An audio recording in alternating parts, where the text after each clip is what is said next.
Hablar de los delitos de la revolución, de la delincuencia organizada y de la dictadura en Venezuela no es hablar de Venezuela, es hablar de un proceso latinoamericano, de un proceso continental, de un proceso hemisférico y de un proceso que hoy día tiene alcance mundial.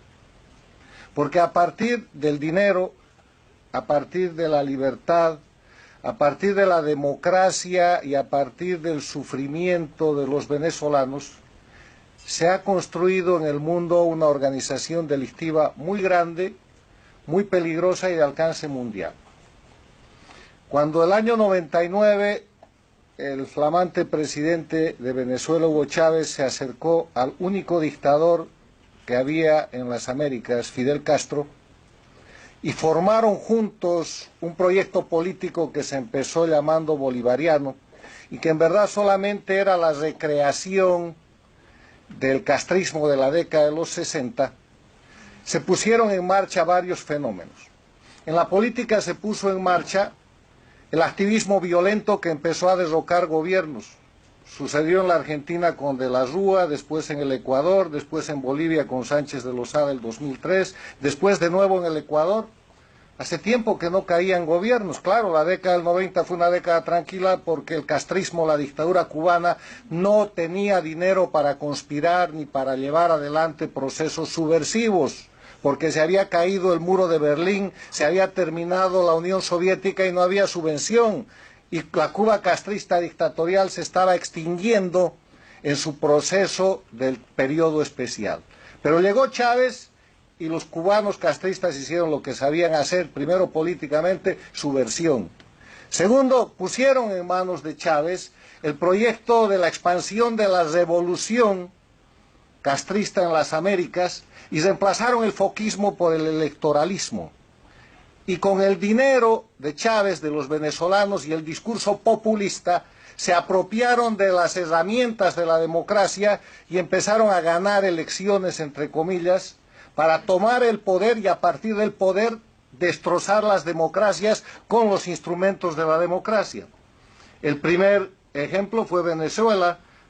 Chávez juró sobre la moribunda Constitución, hizo su constituyente y ese fue el principio del fin, porque empezaron a hacer legal lo inconstitucional, empezaron a hacer constitucional lo ilegal hasta legalizar el crimen e institucionalizar a través de lo que yo llamo leyes infames como normales y regulares acciones verdaderamente criminales. Pero eso no se detuvo en Venezuela. Se expandió por toda América y casi que tocó a Estados Unidos. Recuerden ustedes a Chávez promoviendo y otorgando dinero, combustible, petróleo y recursos en el Bronx de Nueva York, en estados de los Estados Unidos, o expandiéndose como ha logrado expandirse con un partido en España. Chávez manejó el dinero venezolano a discreción para crear dos cosas: darle vigor al proyecto criminal político castrista que había fracasado de manera armada con las guerrillas de los 60 y los 70 después de ensangrentar no solamente el continente sino también parte del África, y crear un mecanismo de control del poder al servicio del crimen organizado. Ese es el resultado que tenemos hoy día, del cual se ha librado por mecanismos democráticos la Argentina, del cual ha salido el Brasil al suplantar el gobierno del Foro de Sao Paulo, de Lula y de Rousseff, que está demostrándose su corrupción, el que resistió siempre el Perú, aunque sus dirigentes políticos con la otra mano participaban de la corrupción estándar a través, por ejemplo, del proyecto de Brecht o de lo que se llama Lavallato, en el que cayeron los países del denominado Petrocaribe y aún se sostienen con el soborno del petróleo que les compra su voto a nivel internacional para sostener la mafia del socialismo del siglo XXI, del castrochavismo en los organismos internacionales, y que acaba de ser derrotada hace unos días con la primera votación histórica en la Organización de Estados Americanos, en cuyo Consejo Permanente la democracia ha derrotado al crimen organizado con el primer voto mayoritario que ha habido en contra de la dictadura de Maduro en Venezuela. Es que el tema es que a partir de esta situación hay dos Américas. una América democrática y una América dictatorial, como yo la he descrito en un libro que ya tiene casi 2 años, pero que mirando la realidad objetiva de los hechos, esto va más allá. Hay una América democrática y una América dictatorial que se ha convertido en América criminal. Porque la dictadura es un concepto político, pero cuando el Estado es tomado por el crimen organizado, entonces eso deja de ser un concepto político para pasar a ser un concepto de amenaza a lo que es la seguridad y la paz internacionales y convertirse en crimen organizado transnacional que no está en el ámbito de la política, sino en el ámbito de aplicación de la Convención de Palermo que tanto se ha comentado. Ustedes conocen que la democracia, como política, tiene como elementos esenciales el respeto a los derechos humanos, la libertad, el Estado de Derecho, la división e independencia de poderes, las elecciones libres y justas y la libre organización política. Hay que aceptar también que en democracia hay corrupción. Hay corrupción donde hay ser humano, pero la democracia permite prevenir, acusar, sancionar y recuperar lo que se ha producido en materia de corrupción. Y si no, miren lo que está pasando en el Perú con presidentes, expresidentes presos, legítimamente perseguidos por casos de corrupción, lo que está pasando en el Brasil con Lula, y compárenlo con lo que está pasando en Venezuela, donde pese a 35 o 50 millones que recibió el dictador, nada vuela, o lo que pasa en el Ecuador, que es un país de este grupo de las dictaduras del crimen organizado, que está tratando de salir, pero que todavía con la otra mano encubre y no termina de incorporarse a la democracia.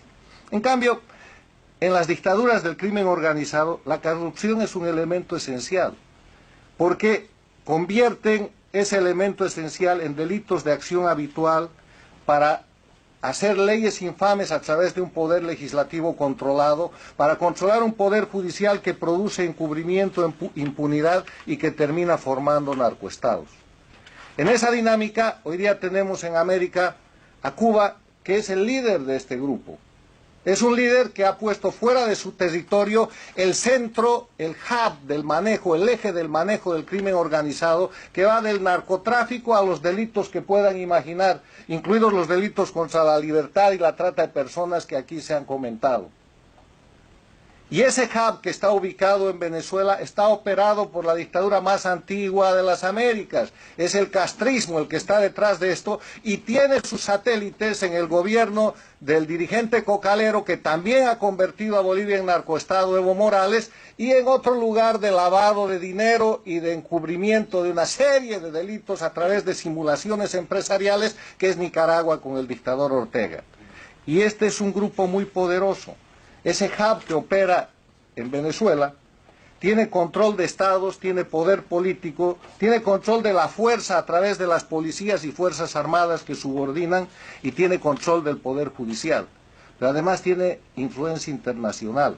El peligro internacional es que tienen gobiernos aliados, dictaduras como Corea del Norte, países interesados en el discurso antiimperialista o en la acción contra la democracia más importante del mundo, que son los Estados Unidos, como Rusia, Irán y otros países. Votan juntos en los organismos internacionales y tienen bloques que permiten a Cuba llegar a la Comisión de los Derechos Humanos de las Naciones Unidas, o que permiten a Bolivia formar parte del Consejo de Seguridad y presidir el Consejo de Seguridad.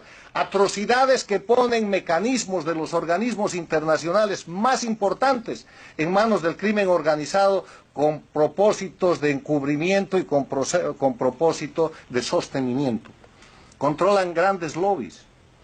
Tienen oficinas de relaciones públicas, pagan los mejores abogados, aprovechan los mecanismos del sistema de la democracia norteamericana para ejercer asesinato de reputación contra la gente que tiene el valor de denunciar estas dictaduras, y ustedes lo pueden ver día a día en la prensa, en las páginas web y en los mecanismos que utiliza la dictadura y que puede comprar, porque tiene control de medios de prensa directo y tiene control de medios de prensa indirecto.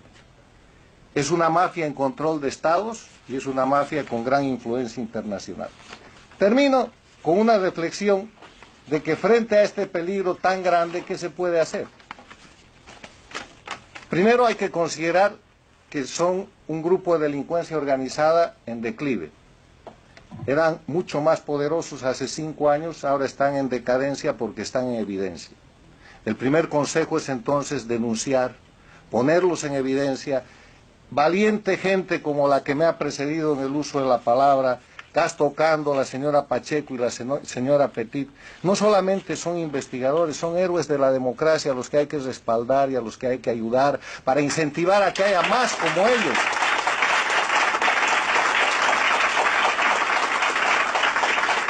Porque para hacer lo que ellos hacen, no solamente hay que ser experto, no solamente hay que ser estudioso, serio, hay que ser valiente.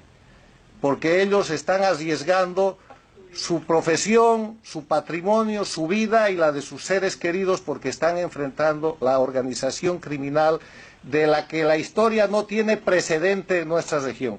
La organización criminal más grande sobre la que no hay precedente en la región ni en el hemisferio. Otra cosa que hay que hacer es algo que se está haciendo pero que hay que profundizar. Y es hacer que los países que han empezado a defender la democracia no lo hagan por una consideración al pueblo venezolano o a las migraciones masivas que se producen o a la crisis humanitaria que hay allá, porque procesos similares se están viviendo de una u otra manera en Bolivia, en Ecuador, en Nicaragua y qué digamos en Cuba. Lo hagan por interés propio. Porque esta organización de crimen organizado es una amenaza para ellos, porque el rato que puedan los desestabilizan, les meten una guerrilla, les ponen un golpe de Estado y los inundan con narcotráfico, porque además estos países de los que estamos hablando, Venezuela es un narcoestado, Bolivia es un narcoestado y el resto de los países son las órbitas que los protegen. Yo termino agradeciendo para dar lugar al debate y diciéndoles que este es el gran desafío para la gente que defiende la democracia. Separar la política del crimen. Los políticos pueden tener errores, pueden cometer delitos, pueden tener, y hay corruptos políticos, hay políticos corruptos, pero eso está muy lejos de lo que es la organización criminal que ha logrado controlar el poder político, que no son políticos, que no son gobernantes, que no pueden ampararse en la soberanía para proteger sus crímenes, que no pueden usar el derecho de haberse apropiado de estados para seguir ejerciendo el crimen y para pedir inmunidades y privilegios, y esa es la gran tarea. Hay que separar la política del crimen organizado y señalar con claridad que Cuba, Venezuela, Bolivia y Nicaragua y el Ecuador en sospecha, si es que las cosas no son más claras, y Colombia bajo amenaza, están bajo la sombra y control del crimen organizado transnacional. Gracias.